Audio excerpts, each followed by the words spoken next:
આજ તો ઢીંગુડી વાડી આટો મારવા આવી ગઈ નવરાતા લબડે નાખી એક રીલ મસ્ત મજાની ખબર પડી ગઈ ઢીંગુ બેન ગયા હતા ગલુડિયા જોવા अबे साले પછી આપણે આવી ગયા વાડી અને કઈ નાખ્યું તો આપણું હવે પાછા હડાય પછી જવાનું જીરામ પાણી વાળવા આ શિયાળાની હવારમાં બાપાએ વાડિયાત કાઢ મૂક્યું પણ વાતું બધી મર્દાનગીની થાય હો ભાઈ.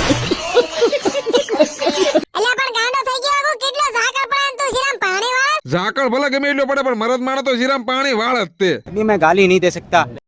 આવી ગયા જીરામ પાણી વાળવાનો આવી ગયો આપણો પાકો ભાઈબંધ બગલો है मुझसे कोई स्मार्ट? बताओ. फैसला तुम करो कि मैं इस दुनिया का सबसे हैंडसम बंदा हूं या नहीं हूं. ये देखो. હવે આજ તો જીરામ પાણી વાળવાનું કામકાજ પૂરું થઈ ગયું એટલે બને નાખી એક રીલ તમે જોઈને કીજો કેવી લાગી એમ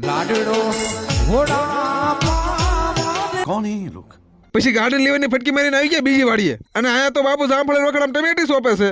બાપુ વાડી આયા હોય એટલે પૂછડું તો હારે નાયરે હોય એટલે કે અમારી લાઈટ કી ઢીંગુડી ફોન નો કેમેરો ચાલુ થાય એટલે ઢીંગુબેન 250 ગ્રામ ડિસ્કો તો એમ નીકળી જાય હવે ઢીંગુબેન ને ટાઈટ ની ને એટલે કોટ કાઢે છે પણ કોટ કાઢવાનો તરીકો થોડો કેજ્યુઅલ છે આમ જોત ખરા હાથે કોટ કાઢીને મને હાસો આપી દીધો પણ કાકા તમારે બીજું કામ શું હોય પછી મેન ઢીંગુએ બે ઘડી વાડી વાટા માર્યા પછી બાપુ ઢીંગુબેન બે નીકળી જાય ગાડી લઈને ઘરે જવા હવે આપણે જામફળી માટો મારતા ના હું જોવા મળી ગયું હીરાલાલ એમને તો દાડમના વખડામાં ગટર ગાળાની ટપકની લાઈન ફીટ કરી દીધી છે ये कैसे हो गया? આ બધું ક્યારે થઈ ગયું મને ત્યાં સમજ નથી આવતું પછી જરાક આમ તો પીળો પડ્યો તો ને તો એક પોપિયો તોડ લીધો નીકળી જાય ઘરે જવાનો આજનો વ્લોગ આયા જ પૂરો ઓકે ટાટા બાય બાય